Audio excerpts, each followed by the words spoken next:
स्टीज के अध्यापक, सभी शिक्षा पद्धतियों से जुड़े हुए अध्यापकगण, समर्थ के जुड़े हुए सभी कार्यकर्तागण और भाई और बहनों, वंदे कृष्णम जगत गुरु। भगवान कृष्ण से बड़ा कोई गुरु नहीं, जगत गुरु। मित्रों, अभी हम अपने मनीष जी ने डॉक्टर APJ अब्दुल कलाम साहब का जिक्र किया। उनके जीवन की एक घटना से मैं अपनी बात प्रारंभ करना चाहता हूँ। वो जब पहली बार वो देहरादून एक इंटरव्यू देने के लिए गए और इंटरव्यू में वो सेलेक्ट नहीं हुए, बहुत मुश्किल से कुछ थोड़े पैसे जोड़कर कहीं से लेकर गए थे।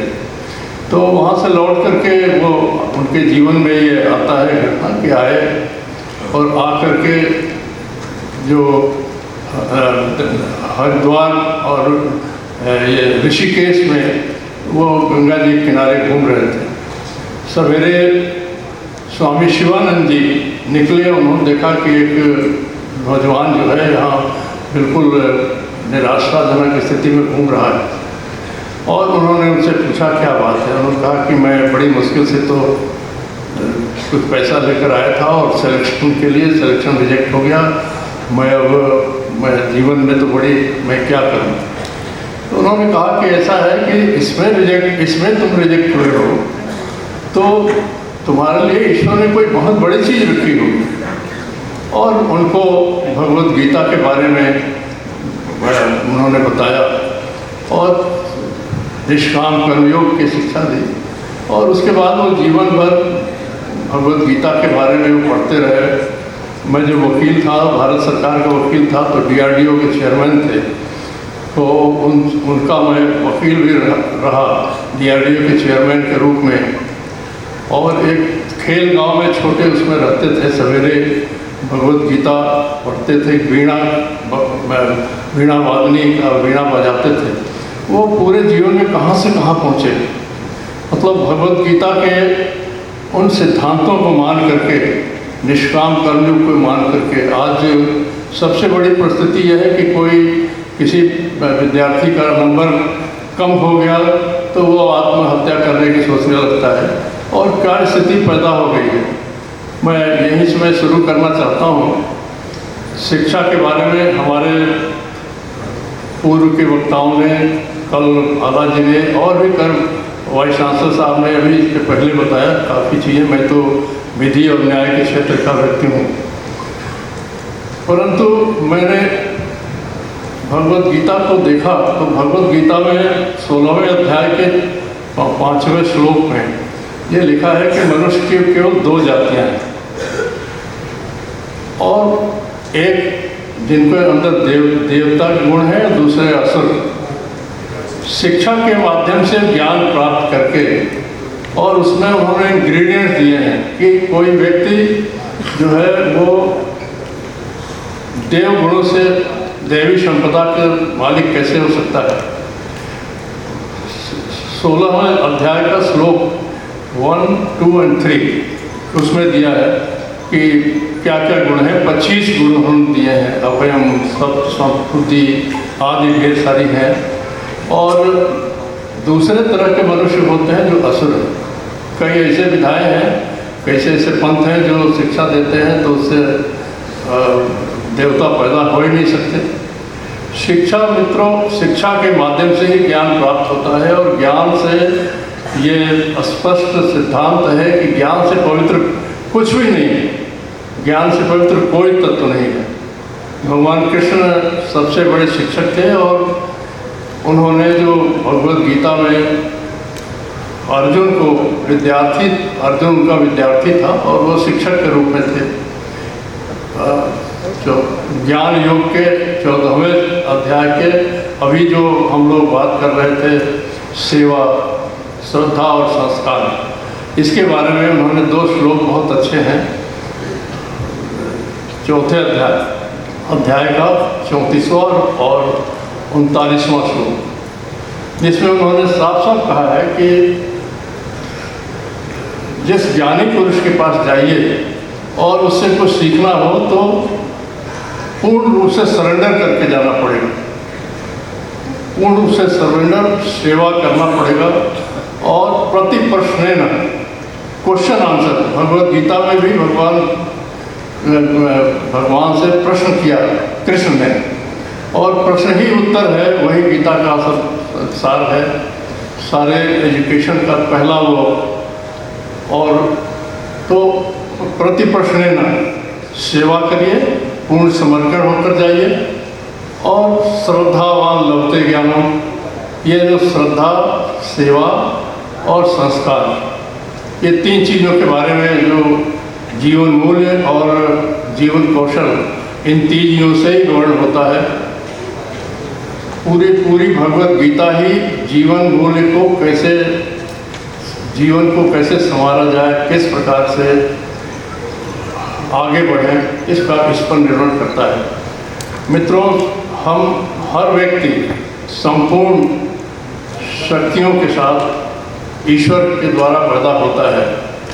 शिक्षा के माध्यम से उसकी जो सुप्त शक्तियाँ हैं, और शिक्षक जो है उसको पहचान करके उसको जगाता है, और वो शक्ति जिस क्षेत्र में जागृत होती है उस क्षेत्र में टॉप पर पहुँच जाती है। शिक्षक का ही कार्य है।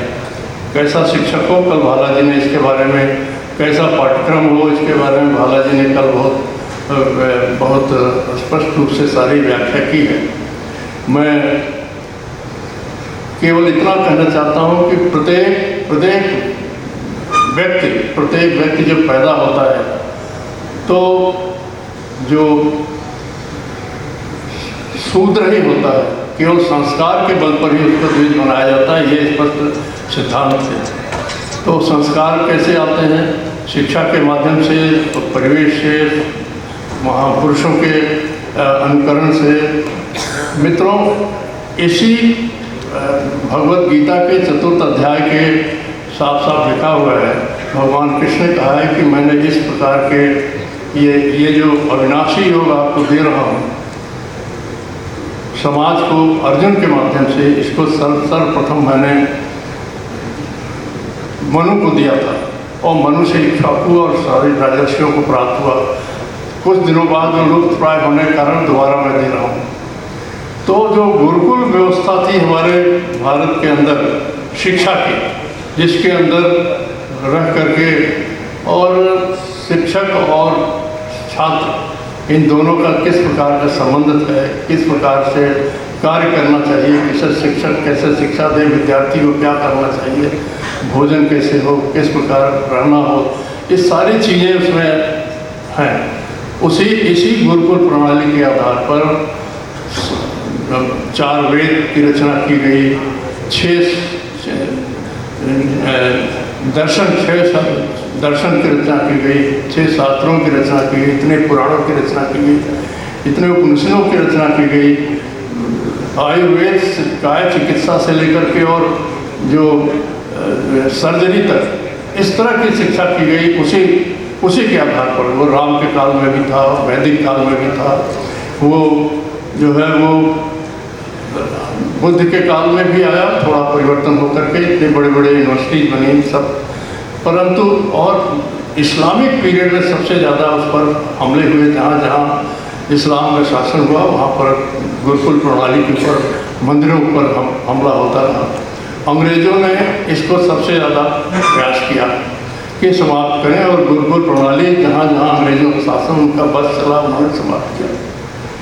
जो नई अभी राष्ट्रीय शिक्षा नीति आ रही है, हमारे उस गुरुकुल प्रणाली के बहुत से चीज़ों को पुनः प्रकाशित करने के लिए हो रही है।